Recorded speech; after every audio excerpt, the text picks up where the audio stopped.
having a discussion about Christianity. So this is the conclusion that I've come to as far as what it actually saying at the end of the day, right? And this isn't a knock on Christianity, but it's a look into the logic of what people are saying when they say they believe in these concepts. So it's important to at least bring to light what people are actually saying. We believe in this, you understand? And these are important things that we have to address. We don't just say, well, I mean, just because I respect you and I love you, it doesn't mean that we don't try to say, okay, well, this doesn't make sense though. You see what I'm saying? Or this to me doesn't make sense. You get what I'm saying? That's not how we operate.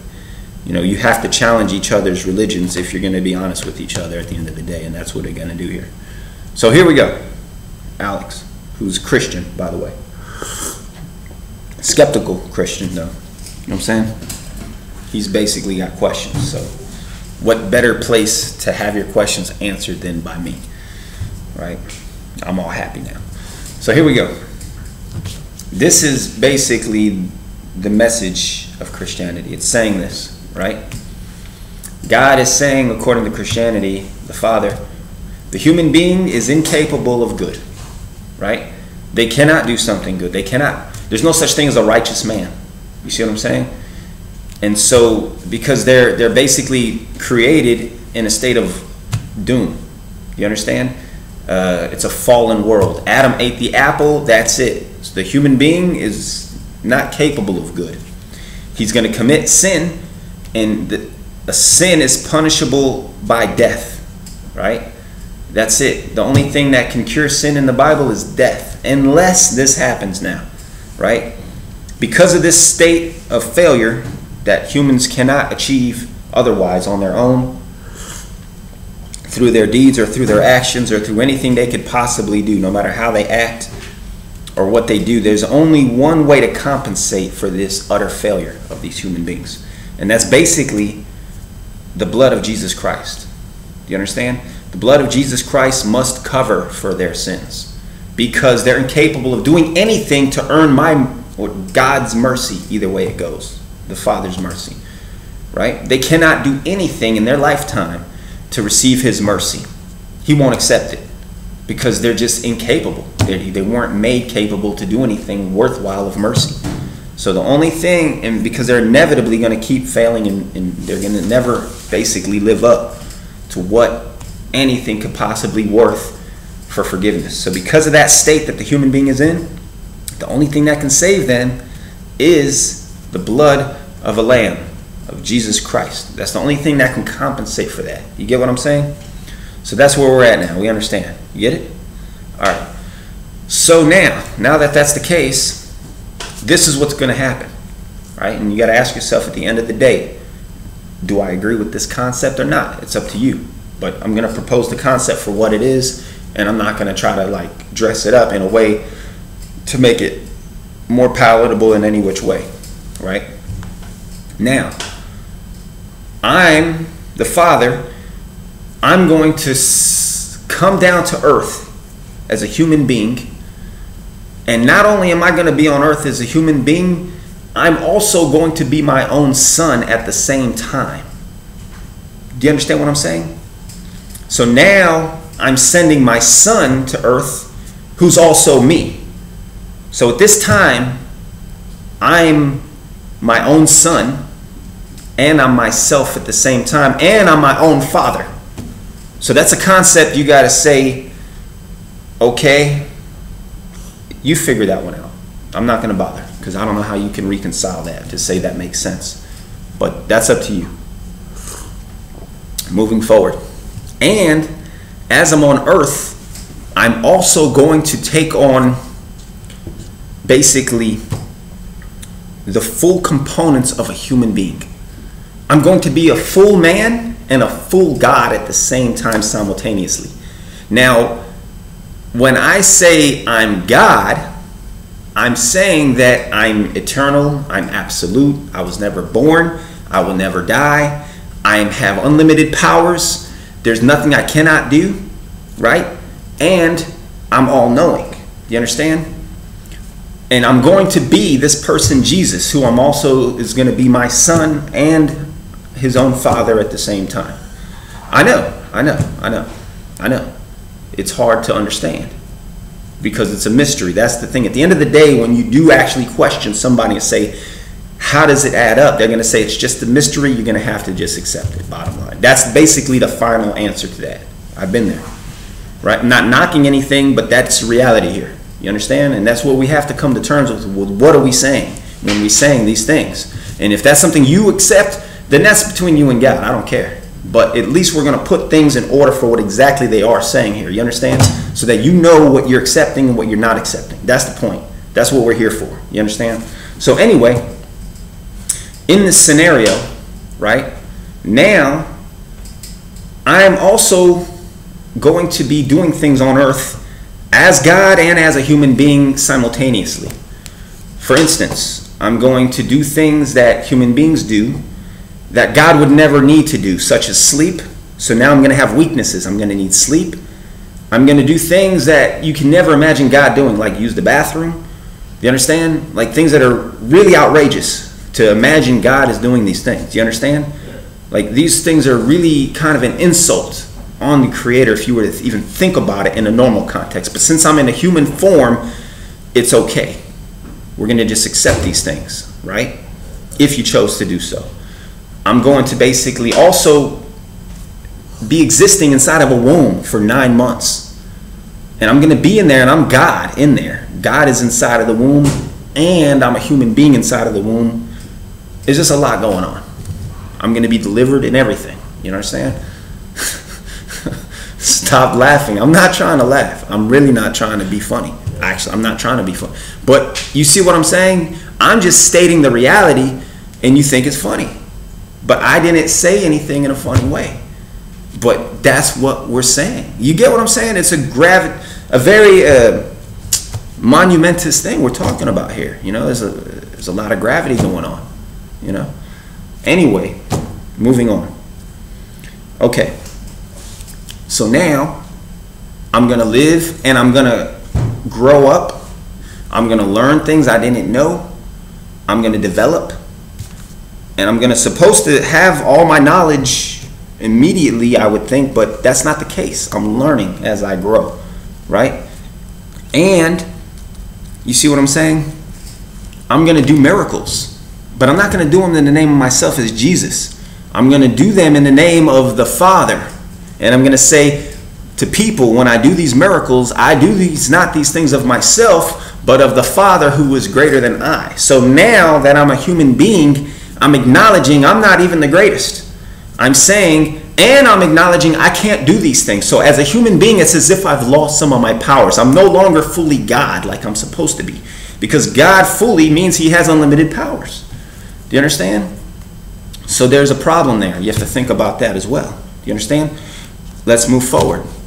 I'm going to be asked questions that I'm not going to have the answer to. Such as, which I told you before, when is the day of judgment? And people are going to come up to me and say, when is the day of judgment? And I'm going to say, neither I, and I'm going to equate myself with another creation, which isn't God, nor the angels know this information. Only God knows. Do you understand? So now I'm not even all as God walking around in this human form. It seems I'm forgetting things too. Do you understand? I don't have my full mental capacity either to know what I should know if I'm God, which is everything. I've lost that. Do you understand?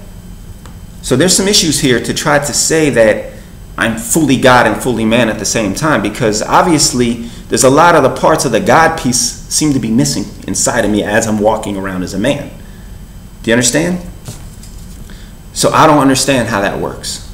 I mean, I've studied Christianity and had multitudes of conversations with Christians throughout my time, and I still to this day, it will never make sense to me, honestly. Anyway, moving forward, that's not the point. My opinion doesn't matter because I'm Muslim. You know, I could just be trying to say something to make you Muslim, obviously, because I'm Muslim.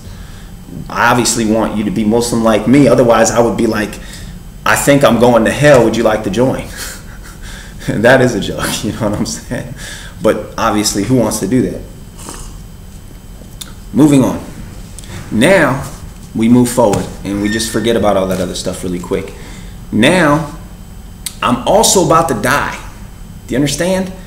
And I'm also going to make a sacrifice. Now, the idea of something that's going to be sacrificed, you understand? And think about this stuff. All my Christian friends, this is deep stuff I'm giving you. Don't think I'm attacking you. I mean, it is a challenge for sure, absolutely. But this is good for you. If you're on something wrong, this might help you. If you're not, you'll get deeper in your knowledge, and maybe you'll put an explanation down low and help out people. You understand? Maybe you'll guide me to Christianity. You never know. Allahu Alam. I just want to be in the place that goes to paradise. That's all I care about. So anyway, the thing is this. I'm about to be put on a cross, right? And I'm going to do it voluntarily pretty much, right? And this is going to be the process by which now your sins can be forgiven. You see what I'm saying? Okay. Now, a sacrifice is about to be made. Now, the term sacrifice means you lose something. You have to exchange something that you can't get back, which now exemplifies another problem. How can God himself make a sacrifice? Because sacrifice indicates a weak position, meaning I can't get this calculator unless I sacrifice some money in exchange. Do you understand what I'm saying? That means I had to give up something I can't just get back. I had to lose. Now, when you put the word God and the word lose in the same sentence, there's a problem there. Because, first of all, it's God that is in the body of Jesus. It's hard to keep saying that because I get confused just trying to keep mentioning how that situation works. But anyway, God is the one walking around as Jesus. If God, how can he die, number one, when he doesn't die? And how can he make a sacrifice when, if he's going to lose this flesh of a human being, he could bring it right back anyway? What is he actually losing? He doesn't even have anything to lose. He's God. He can become Jesus 10 billion times over again. Do you understand? So where's the actual sacrifice? And also, for him to feel pain. God is the creator of pain. Do you think God was getting whipped and feeling like real pain? Does that make sense to you? That now God turns into a human being and he's actually hurting. Like, you know, when we go through painful experiences, we can't do nothing about it. That's the nature of pain. God is taking voluntarily shots, man. Do you think it's actually affecting God? Do you think a human being could punch God enough in any form imaginable where he's going to be like, ow? Think about that. It's God. I don't care what form you put him in. You can't hurt God. He ain't feeling nothing. You know what I'm saying? Think about that. Think about this. These are good points. You know what I'm saying? That's why I'm recording this, because once I get into this stuff, I don't want to lose all these valid points that come to you as you're talking about it. So anyway, I mean, if only I regulated what I would record, I'd be better off. You know what I'm saying? I mean, if I didn't have to record every damn thing, I'd be a better off person. But anyway, you know, that's why I'm a human being. And that's why we make mistakes. You know what I'm saying? We're not smart. But anyway, the thing is this. So now, right? I can't help it, man. I gotta be stupid. So anyway, you know, this is me, man. I'm funny. So the thing is this. Now God is losing stuff. God is dying, right? And God is feeling pain. And more than that, God has been trying to accomplish a mission for a long time. Do you understand what I'm saying? And he himself came to earth and was unable to convince people, man, of an idea. And that's that he's God. Now, can you believe if you were face to face with God in any way, shape, or form, you're not going to believe him? God is so mighty and powerful and all-encompassing that anything or anybody or any creature that ever meets God in any way, shape, or form is not going to have a problem believing that. They're going to accept it. They're going to be like on their face, this isn't a human being coming to you. This is God coming to you. Do you understand? Yeah. So it doesn't make sense in that aspect, that God tried to convince people and they still didn't believe him. Yeah. Do you understand? Only human beings have ever failed at trying to convince somebody of something. God, if he wants to convince you, if he came all the way to earth, you're going to believe him. I'm sorry. Bottom line. That's the power of God, man. You know? Anyway, moving on. Just to name off a few other things on the deity of Jesus. You know, this is why I don't believe he's God at all. The devil in the Bible carries God. He carries Jesus to a place so that he can tempt him now, and so he can tempt him. How can God be tempted? And he tries to tempt him with the kingdom of this world. Well, if God's the creator of the world, what would even make sense to try to tempt him with anything in this world even amount to? Like, this world isn't even a cornflake for God. It's not even a grain of sand, dude. So how can God even be tempted at all? You get what I'm saying? I mean, do you honestly think, okay, the devil's like, okay, God's in his human form today. I'm going to try to take advantage of his weakness now because he gets weak when he turns into a human being. Do you see what I'm saying? God does not negate, you cannot negate any of his qualities at any point, moment, time. Otherwise, it's not God. Do you understand? So if anyone ever comes up to you and doesn't know something, that cannot be God. If somebody comes up to you and doesn't have a certain power and is not all powerful, it cannot be God. Simple as that. That's how you know who you're worshiping. That's how you know the person you're worshiping is the right person. Because they will fit the simple criteria that God exists as. That even atheists would acknowledge that has to be what God is. You understand? He's all powerful. He's all knowing. He was never born. He will never die. So somebody comes up and says, well, God did die on this date. You got to say, that doesn't make any sense. That's an impossibility, man. So if you accept it on whatever terms after that, then that's just between you and God. You understand? But all I'm basically asking whoever watches this and whoever hears it is to think about that concept deeply for yourself before you accept anything. I don't care what a book says. I don't care what a list of books written by scholars say. These are just simple concepts that you just sit back, close the Quran, close the Bible. Let's put the books over here, because Allah doesn't want us to get lost in so many scriptures that we forget what makes sense, because the direction he wants us to travel in should be pretty clear and easy to understand. It shouldn't take 20 verses to tie them together into a rope and then, okay, now I get it. Do you understand what I'm saying? That's how you know somebody created a dogma for you in a line of thought you have to follow. You're following someone else's line of thought, and then someone else can easily contradict that, and then that's why now when you come down to it, you have so many lines of thought on this one idea, because it's all a bunch of humans' opinions. So you have a brain, you have a mind. Think about this concept for yourself. That's all you got to do. And if you just simply have a goal of worshiping your creator, you'll get there, because Allah will guide you to that. It's as simple as that. But if you have a goal to follow a specific religion, then you're going to find what you're looking for. Allahu Alam.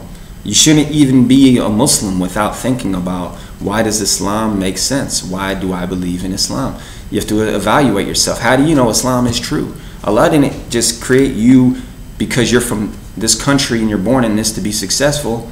That's negating the reason you're even alive and why you have a brain. You understand? So the whole concept and the point of our existence is to use our mind and to just use it for the sake of figuring out, who do I worship and how should I go about doing that? So my question, now that y'all kind of knew something I was saying, but it's nice to hear it out clearly. Yeah. But thank you for that. Go ahead. But now let's shift it over to the other prophet. Okay. Muhammad. Yep. Now, he was a man. Prophet Muhammad was a man. As was, for our intents and purposes, Jesus Christ of Nazareth was also too a man. Yeah. So as a man, or as a human, you do things that are befitting of you. You get married. You Exactly. have children. Exactly. you get tempted, Yep. you make mistakes. Yep. Right? So what of the Prophet Muhammad? Did he do things like turn wine into water?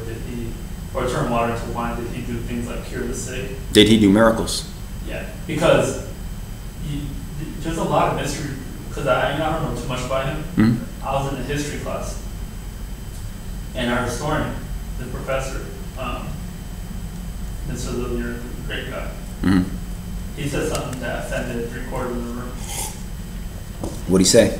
He said that the Prophet Muhammad was the most perfect prophet. Oh. For the intents of being a prophet. They got mad. He got mad. I mean, he's a Christian himself. Oh. He said that. Wow, that's interesting. Well, I mean, And the thing said is, that he. Jesus can't have been more than just a prophet. Mm-hmm. And he didn't want to go into the details. Yeah, I get it. I get it. I get it. Oh, let me answer your question. So I want to know about Muhammad. Let me get your. I'll just answer a quick question and end the video. So the thing is I don't want people to be like, well, he edited it at the end. Yeah. He's lying. Get him. You know. Anyway, the thing is this. So with the Prophet Muhammad, he was a human being for sure. And just like we believe Jesus was a human being. And just like Moses and Abraham and all these prophets were human beings. The thing is this. They were the best of human beings without a doubt. And the Quran says, do not differentiate between the prophets because they are all the prophets of Allah. Do you understand? And so what did Allah do? He sent us the greatest of mankind to give us the message, which is befitting. It makes sense. If you're talking to God, just that natural interaction is going to make you the best of mankind. It's not going to make anything elevate you as a person better than that. Think about it. You're seeing angels, man. You know, an angel visits you for God's sake. And that's your professor. Think about that. Anyway, the thing is, but yeah, they did all bring miracles to give evidence and proof to the people because Allah created us with a brain. He didn't just say believe blindly and accept what I have to give you. No, he would give the people a rational argument to say this is without a doubt a message that's true. And so he did that with every prophet, including Muhammad as well. Now Muhammad did do a lot of miracles actually throughout his life. You see what I'm saying? He had a time when he would feed so many hundreds of people out of one basket of food and one pot of meat. There was other times when he would just have one jug of water and he would feed so many people with one jug of water, hundreds of people. You know, when he would ask Allah for these favors. He split the moon is a miracle. That's well known. Yeah, he split the moon. He did it for the Quraysh, right there, bam. What does that mean? He split the moon. The moon split in two. Yeah. It did. Why did he do that?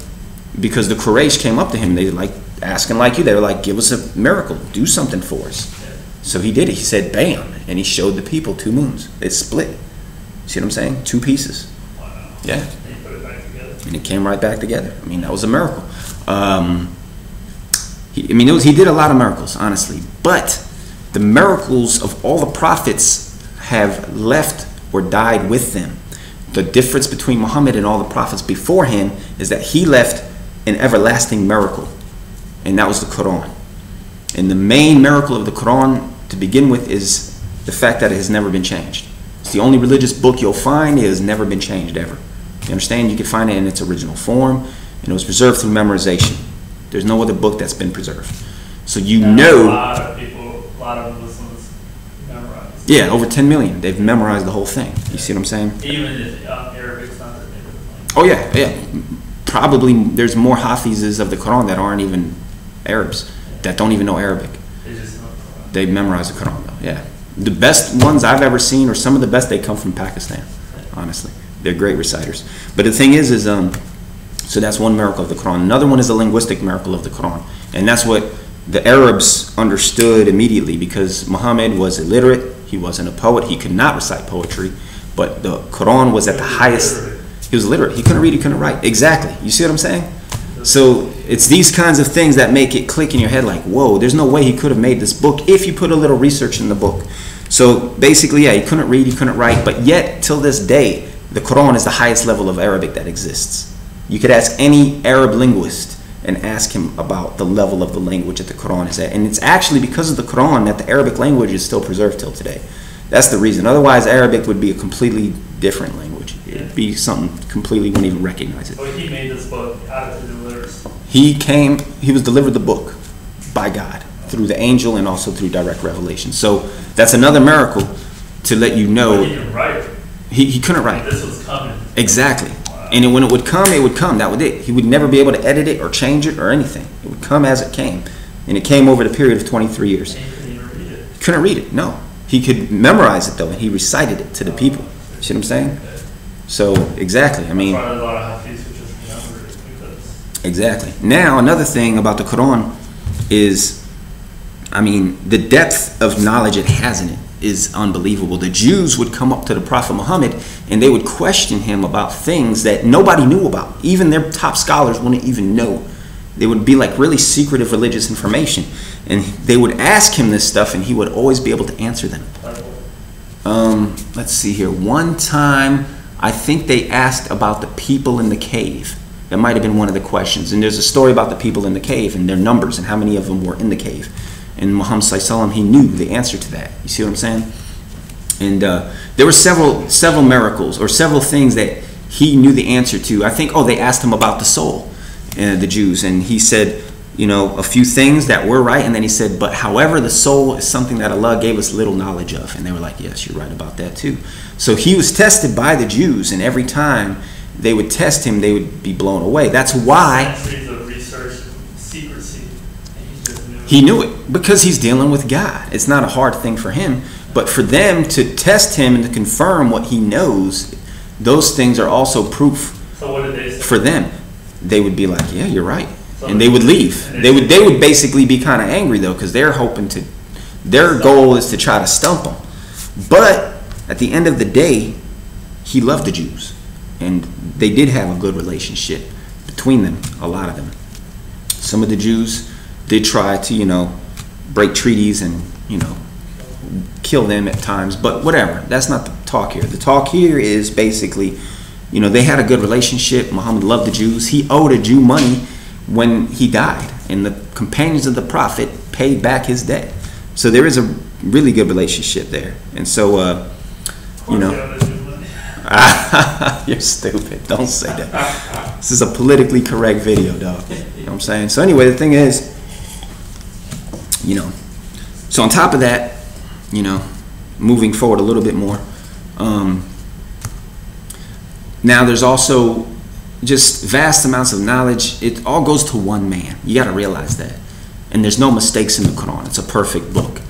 But to cap it off, just for something that could relate to us really quick and to end this video, why the Quran is a book that you can look at and have no doubt about it, is number one, is theology makes complete sense. You'll never have a conundrum where you have to wonder, how does this add up? That won't happen to you. I don't care what language you even translate it into. Every person who ever reads any copy of any Quran in any language is going to come away with the same exact faith as I have. Do you understand? So they'll understand that there's only one God. His name is Allah. Hold on. I'm talking about the basic faith. They'll have the same faith. I'm not talking about law. This is a book that also contains law. This is a book that also contains a legislative system to run an entire society. And so, yeah, that's when you want to pass a fatwa. You know what I'm saying? You have to have deep knowledge of this book, and you have to have deep knowledge of the language, and that's when scholars have to come in. I can't say anything about those kinds of things. You understand? And there are differences of opinion on those things because we're running a whole nation. You understand? I was trying to be one day to go study, but Allah never allowed me to go, so it wasn't my destiny. He wanted me to be here talking to you and struggling for this civil engineering. Do more harm to Islam. You don't know too much. Who knows, man? Who knows? Anyway, the thing is this. So Allah is the best of planners. So now the thing is this. Just finishing off here. Scientific miracles in the Quran. That is also one of the most powerful things you'll read about. We're not going to go on for too long, but there are some things in the Quran. There's over 1,000 of them, but when you read them, you won't have a doubt about it that at least these things are amazing that you're reading them. Do you understand? Because it's impossible for the Prophet Muhammad, peace be upon him, to know these things. These are things we only found out within the last 50 years. Because he was not a scientist. He wasn't literate. He wasn't reading science books of ancient Greeks or anything. You see what I'm saying? He had no knowledge of these things to begin with. The people of the Arabs were not scientific people. Do you understand? And so to think he ran through and found all these correct things, it's silly. That's silly. But anyway, you can appreciate some of the things really quick. The moon, he talks about how the moon is a reflected light from the sun. It doesn't produce its own light, like many people in the past have always thought. The bee itself, right? He talks about how the bee is a female bee that does the work. The worker bee in the hive, that's a female bee. Shakespeare thought it was a male bee. In one of his plays, he had it as a male bee, or one of his, I think, a poem he wrote or something. For what? What's that? For what? A male bee? Yeah, like during that time, you know, they thought it was a male bee. Do you understand? Yeah. Up until recently, everyone thought it was the male. If you go up to anybody and ask them, is it a male bee or a female bee that creates the hive, that does the work, that builds everything, they're going to tell you it's a male, because that's what we naturally going to think, right? Anyway, no, it's a female bee in the Quran. That's what it says. Moving on, though, you know, I don't want you to be convinced or even moved by one or two things, because somebody could say, well, he got lucky on that and he basically whatever. You know, that's not Islam. Islam is a clear message without a doubt to let you know this is the right way to go. Allah doesn't want you to be confused and to think, wow, I wonder if I'm going the right way today or tomorrow. I mean, that's not the point. The point is, here's the way to go. This is clear. There's no doubt about this. Now, can you do it or not? Can you be steadfast? Can you be patient when the time is to be patient? Can you resist what the temptations are that I'm going to send your way? Can you do your 5 prayers like I command you? Can you handle your business? You understand? That's what Allah wants from you. Allah doesn't want you to wonder whether or not you're on the truth or not. That's not the test. Allah make that part real easy. You understand? It's whether or not your heart is ready for whatever the truth happens to be. That's the test. Do you understand? If I'm preconditioned in my brain to say the truth is going to be whatever it is my parents were, or I love my grandmother who was Muslim more than my dad because he died when I was young, who happened to be Greek, my dad, then I'm going to be Muslim because of that. Or if I'm going to say, actually because I grew up in church, I'm going to be Christian. You understand? That's not for me to do that. It's just for me to simply clear my head and go to the Creator and analyze what makes sense with the brain I've been given. That's all you got to do. And if you do that, there's no way you won't find whatever the truth is, because Allah's not going to be here to confuse you. That's not what He wants. He just wants you now to be tested and to see, now that you have the truth, are you going to stick to it? Right? Are you going to overcome the tests when they come? Now, here we go. Some more miracles just to finish off. The sun, is it stationary or does it actually rotate around something greater than it? It rotates around something greater than it. You know that now, but that's new knowledge. As it's rotating around, that's what the Quran says. It says it's rotating around something greater than it in the sky. You understand? And it's also talking about... That's what I'm trying to say. Yeah, and Allah also says in the Quran how every heavenly body is in orbit around something else in the sky. So not just the sun, not just the earth, but everything up there is in orbit. Nothing is stationary. Do you understand what I'm saying? That's what Allah says. Now, the sun, does it just go around or does it rotate on its axis like the earth does? It rotates on its axis. Just to let you know. That's what the Quran says. Oh, I don't know the question. Yeah, I know. You see what I'm saying? It wobbles. And it rotates on its axis. It's spinning on its axis, just like the earth is. And it wobbles. Yeah, exactly. That's how we have day and night. Yeah, exactly.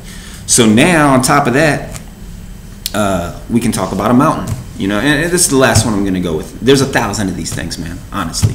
And these are pretty clear. They're very clear scientific evidences, man, that this book is saying in it clearly. Do you understand? These are clear verses. And Allah describes the mountain as pegs, and He says He placed the pegs into the earth so that the earth would not shake, to prevent earthquakes. See what I'm saying? To prevent the earth from just moving around the whole time. Do you understand? So when you look at a mountain and you were to pick it up, would it be flat on the bottom or would it also be deep into the earth, just as high as it is? Exactly. That's what the Quran describes it as. But how does now you got to ask yourself now let's just back up here and end this video because it's getting way long. The thing is, let's back up and say, how is it now at the end of the day that this man who came to Arabia, who was simply somebody who was illiterate, you see what I'm saying, and lived in the middle of nowhere and never had any idea of having a history of performing any kind of scientific anything, Do you understand? Couldn't even read or write. Do you understand?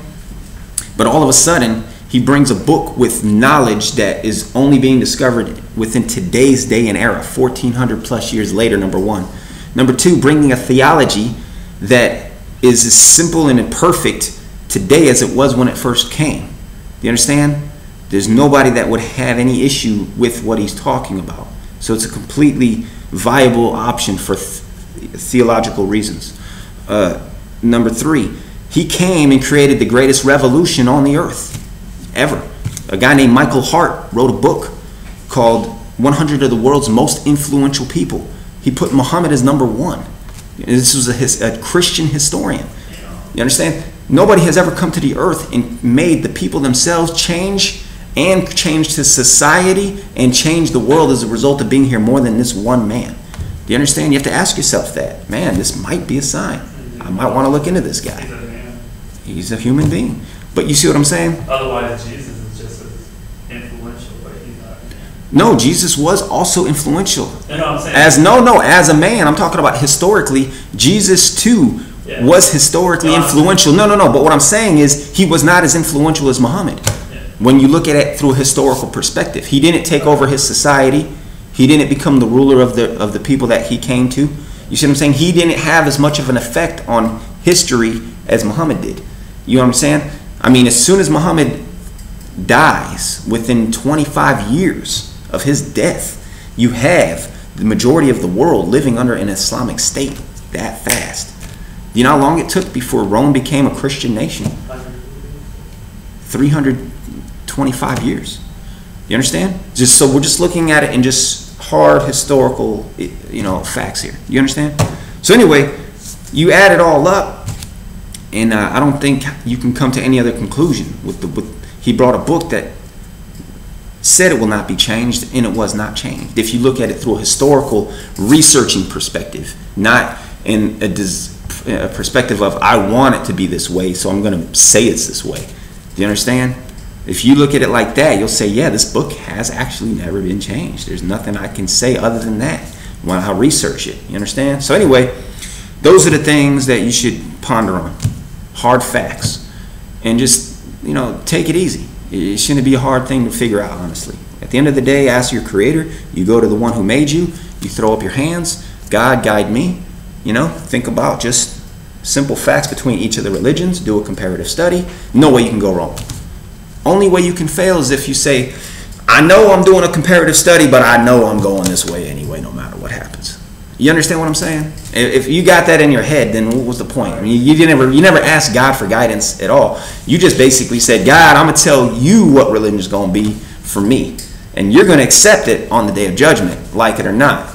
And I'm going to present this to you, and you will take this. That's kind of what your attitude really is, but you didn't realize it. You know what I'm saying? Anyway, we got to submit to his will, not our own. That's all you got to do when you go to paradise. It's simple, man. And follow what he says. Do what he says to do. That's the video, man. Peace.